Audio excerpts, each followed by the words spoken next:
You're already there. You've been there for 10 minutes. You've checked your phone twice. You've done a slow lap of the parking lot. Maybe you've sat in your car with the engine off, watching the clock, waiting for it to be an acceptable time to walk in, because arriving this early feels almost embarrassing. But being late, that's not even a real option. If that's you, if you are physically incapable of cutting it close, this video is going to explain a lot about why you are the way you are. Because arriving early isn't just a scheduling habit, it's a psychological fingerprint. And the reasons behind it are a lot more interesting than you just like being organized. Let's get into it. Here's the first thing to understand. For most people, arriving on time feels neutral, fine, normal. But for you, it doesn't feel neutral at all. It feels like cutting it dangerously close. And that's not irrational. That's your nervous system doing exactly what it's designed to do. There's a concept in psychology called anticipatory anxiety, which is basically your brain starting to stress before a threatening event actually happens. For most people, running a few minutes behind triggers mild discomfort. For early arrivers, it triggers something closer to a low-grade alarm. Your threat detection system is running a mental simulation of everything that could go wrong. Traffic, parking, a slow elevator, getting lost, and it won't stop until you're already there. Being early is the only way to turn that alarm off. It's not rigidity, it's not being uptight. It's your nervous system trying to protect you from a threat it has decided is very real, even when rationally you know it probably isn't. Here's something that early arrivers don't always consciously realize they're doing. Arriving early gives you something subtle but powerful. The chance to read the environment before the environment is reading you. You can pick your seat, you can figure out the layout. You can get a sense of the vibe, who's there, what's expected, before the social game officially starts and everyone's watching each other. Psychologists call this environmental mastery extunk, the need to feel like you understand and can navigate the space you're in. And for a lot of early arrivers, walking into a room that's already full, already mid-conversation, already in motion, that feels destabilizing. Like you've missed the first chapter of the book and now you have to pretend you didn't. Arriving before that happens isn't just about logistics, it's a quiet form of self-protection. You're not early because you had nothing better to do. You're early because you need that orienting moment, and without it, the whole experience feels slightly off. This one might catch you off guard. A lot of chronic early arrivers aren't just anxious, they're also deeply conscientious. And that conscientiousness extends to something very specific, the idea of someone else having to wait for you, or adjust because of you, or feel any kind of inconvenience on your behalf. That is genuinely distressing to you, not mildly uncomfortable, distressing. Being late doesn't feel like a logistical failure. It feels like a personal one, like you've let someone down, made their day harder, taken up space in their life in a way you weren't entitled to.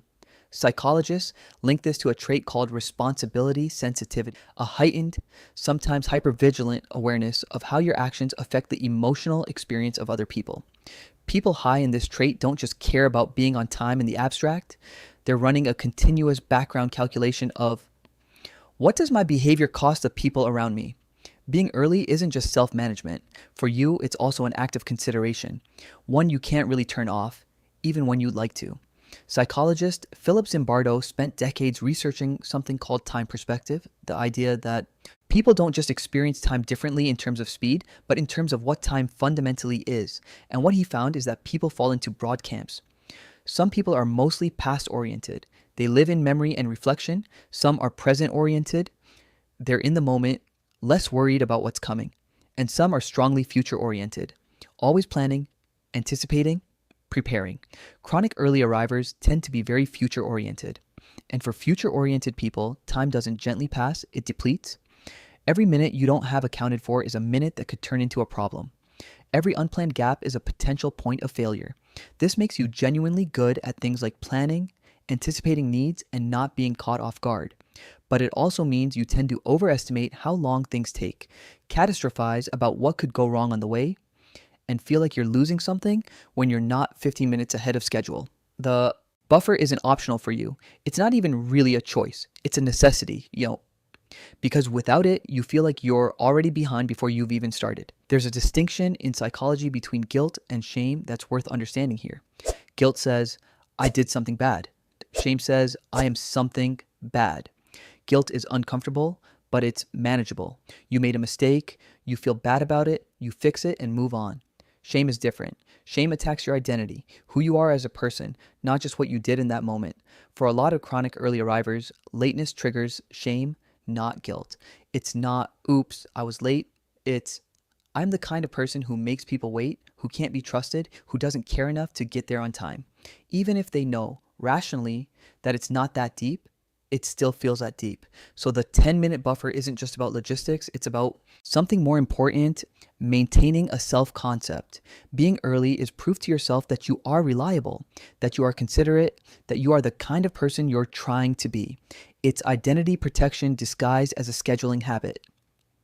This one won't apply to everyone, but it applies to more people than you think. And if it does apply to you, it might be the most important thing in this video. For some people, punctuality became a coping mechanism very early in life.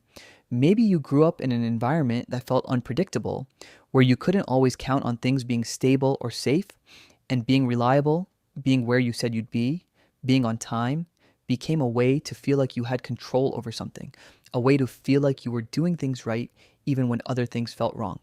Or maybe there was a parent, a caregiver, a teacher, someone whose approval mattered enormously. Being on time meant you were good. Being late meant you had failed them. And you learned that lesson so young, so completely, that it calcified into something that no longer feels like a learned behavior. It feels like just who you are. When that happens, the habit of arriving early isn't really about time management anymore. It's about emotional safety. Some part of you still doesn't quite feel okay unless you're already there, already in position, already proving that you showed up the way you were supposed to. Yeah. Those extra minutes aren't wasted, they're your transition ritual. Here's the reframe, and this one might actually change how you think about the whole thing. Those 10 minutes you spend sitting in the parking lot, or pacing outside, or walking slowly so you don't show up embarrassingly early, you've probably thought of them as wasted time. Awkward time. Time you're burning through because of some quirk you can't quite explain. But research on transition rituals tells a different story. Brief behavioral pauses between activities, moments where you consciously shift from one context to another, actually improve focus, reduce anxiety, and increase performance in what follows. Athletes use them before games. Surgeons use them before procedures. Performers use them before they go on stage. You've been doing this your whole life without realizing that's what it was. Those quiet minutes before everything starts are your mental handoff. You're closing the last context, wherever you just were, whatever you were just thinking about, and opening a new one.